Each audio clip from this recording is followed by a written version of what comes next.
Zwift Academy is a new format of bringing young, talented athletes into the professional ranks of the sport. The idea was pretty much to open new pathways of athletes from all over the world, getting into a team like ours. It's a worldwide talent identification program where we provide some workouts for anyone that wants to sign up for the program. And from those workouts, we then identify our top 10 semi-finalists, and then they move into the finals, which where we are now. And from that, they get to ride either with a women's world tour team or with the men's under-23 team. The Academy is such a fantastic way, and it's also a legitimate way to go from training in your garage on your own home trainer straight to the highest level of the sport. So it is a way to fast track your progress to another level, but it is a legitimate way to identify the best talent around the world. So what we are looking into when having that competition and trying to find that one rider out of several thousand who apply for it in first place is, of course, strength. That this rider has already or that we can discover potential that is existing, but also that we see potential that needs to be unleashed.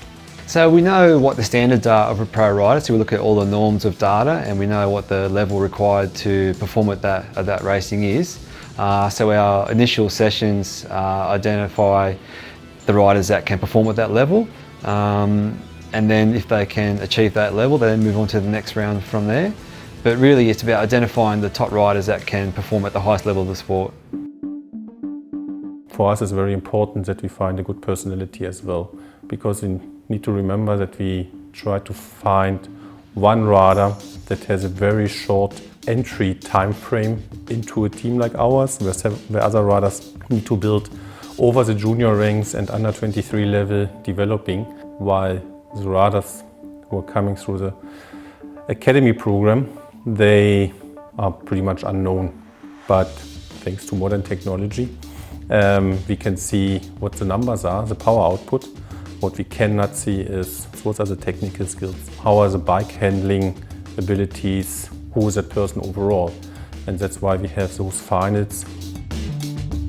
Hi, I'm Samara Shepherd. I'm from Wellington, New Zealand, and I'm a Zwift Academy finalist. So I've known about the Zwift Academy for a few years now, but I've been doing a lot of mountain bike races, so it hasn't really lined up with my goals. When I found out that the Road World Championships were going to be in my hometown of Australia in Wollongong in 2022, I decided that this could be a perfect pathway to achieve my goals of representing New Zealand and getting a good result there. Hi, I'm Jess. I'm 22, I'm from Brisbane, Australia, and I'm a Zwift Academy finalist.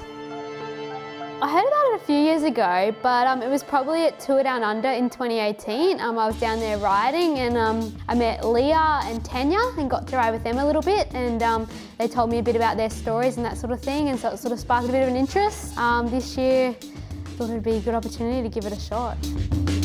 Hi, my name is Catherine Kulane. I'm from Cape Town, South Africa.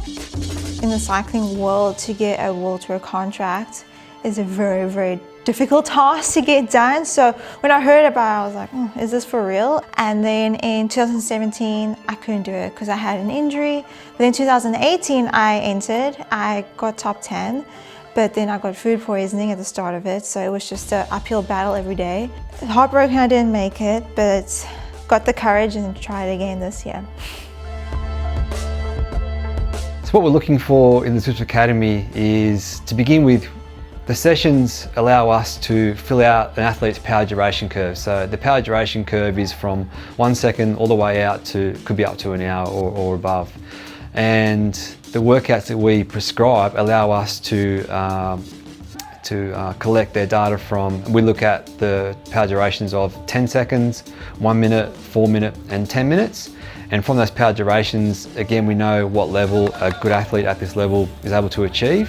So for example, for a 60-minute threshold effort, a very high world-class level is 5 watts per kilogram. And what we've seen in this year's Zwift Academy is we've seen our participants record levels of 4.6 and 4.8. So it shows they're very close to that higher world-class level. when it comes to our shorter durations such as 10 seconds, for the women, if they're achieving above 13 to 15 watts per kilogram in 10 seconds, that's also a very high elite level as well. So what we are looking into when having this those final days of the academy program is who can become the most complete athlete in the future. Numbers is one variable in this whole picture, but it's not the complete answer to what we are looking into. I strongly believe that the overall performance and success of a team depends on the personalities that the team is having, and not simply on power output produced by the legs of an athlete. I think it's more what brains do we have and how do those brains connect with the legs they have. This gives at the end the answer and makes the team where it stands at the end of a bike race.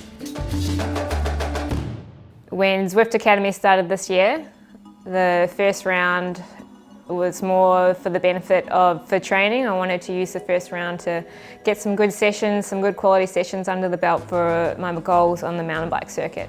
And then when I progressed to the semi-finals, I know my power data is quite good. Perhaps I could transfer across onto the road and the time trial. So that was my goal for the semi-final, to have this opportunity to develop myself as a road cyclist. I had a bit of a break in the middle of the year. I went on holidays with my family, finished my university degree. I saw this as a good target to get fit again to start with, but very quickly my fitness came back up again and that sort of thing, and I knew I was feeling really good on the bike and putting in good numbers, and there's a little graph on today's plan and you can sort of see where you sit. And I noticed that I was actually sitting reasonably high, so that was a little bit of a confidence booster, but you don't know exactly what the selectors want and stuff, and all you can do is just give it your best. Going into the Zwift Academy this year, I had the goal of ending up in top 3. Like, you have the goal of winning the pro contract. I was in the top 10 last year, so I knew more or less what I had to do to get top 10. And I knew that the stakes were super, super high because there's a lot of high-end level women going for this contract. So I knew you couldn't leave anything for chance. And I was then lucky enough that it all worked out and it played in my favor and I got top 10. So as well as the data being very important, one thing I look forward to after each training session is talking to the riders that are in the team currently and asking them things like, how did the session go? How were the girls in the bunch? What are their skill levels like? What's the communication like? Are they integrating themselves into the team? Are they fitting in well? Are they being controversial? Are they easygoing? Just that personality trait. And of course, the girls are quite willing to give their feedback on that. But that aspect is very important as well, because they're going to be teammates for the next 12 months with one of these athletes, so it's an important part of the process. It really becomes very important to be able to fit into the team environment. So you have to consider the mechanics, the swannies, the directors, the chef and other staff on the team as well, and it really is a case of fitting in with everyone. Being professional, things like turning up to training on time, bringing your washing down at the right time, being packed up when you're on the move all the time. So it's not an easy life sometimes. It sounds very glamorous for these academy finalists, but now they're here in camp, they're realising that it's not just about the data, it's about fitting into the team environment and also the needs of the team as well. You never know where you're laying in the Zwift Academy. From the first testing pool, you don't know where you're at. They give you more or less an idea on today's plan, where they create a graph and it's from the Zwift Academy girls in your age group or your weight and where you rank up to them. But it's never really a true show because you don't know, okay, was that power meter calibrated? Was it this or extra, blah, blah, blah. During that, it's stress and anxiety and it's like focus, focus, focus. Initially, through the first few rounds of the semi-finals and getting to the finals, it was more about just ticking it off. I didn't really think about the end result too much.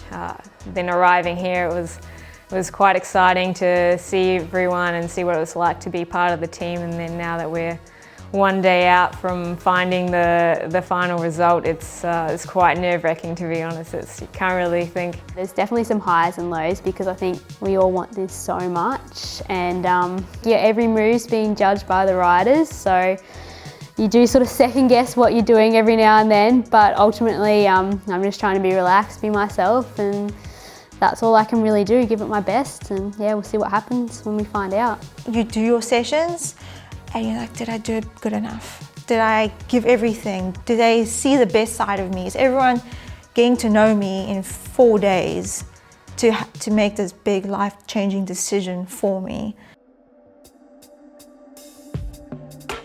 So the person who will receive a professional contract with our team for next season, the winner of the 2019 Canyon SRAM Zwift Academy is Jess.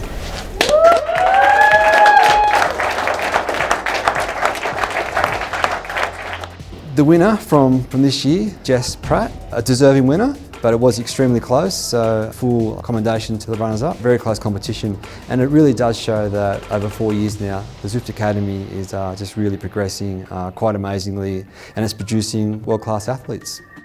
Being on a training camp with Canyon SRAM Racing has just been unreal. Like, I've learnt so much from those girls, and the last 4 days have been some of the most challenging days I've ever had on the bike. Highs and lows, all sorts of tests, and ultimately everything you do, you're being judged, so it's quite emotional. And now it's like a couple of minutes ago, so haven't really thought about what's next at this stage, but yeah, I'll be on to my national champs in January, I know that for sure. That's very early on, so, and I'll have a teammate, Tiffany Cromwell from Australia, so looking forward to that, and yeah, we'll see what lies ahead. I'm looking forward to an amazing 2020 to learn a lot and develop as a rider in Canyon SRAM Racing. I couldn't be more excited. To be able to run an identification program that scoops up talent from around the world, it's quite unique. So when I look at the data to begin with, we see people from Asia, America, Europe, Australia, South Africa. It really is bringing people from all around the world, and it just shows that you can go from anywhere around the world straight to the highest level of sport, and to be part of that, it's quite an exciting opportunity. I mean, cycling is a very traditional sport, and I'm particularly happy that we as a team could lead the way, showing that even a traditional sport can be open to new grassroots and develop a way for further growth and interest into the sport, because unfortunately we have an aging supporter group and fan base, so we need to be modern and open-minded, and I think this is what Zwift and the Academy program is about, to be open-minded and to give people opportunities and not say, oh, it has always been like this, so let's continue with it, because I think that's the most boring that can happen.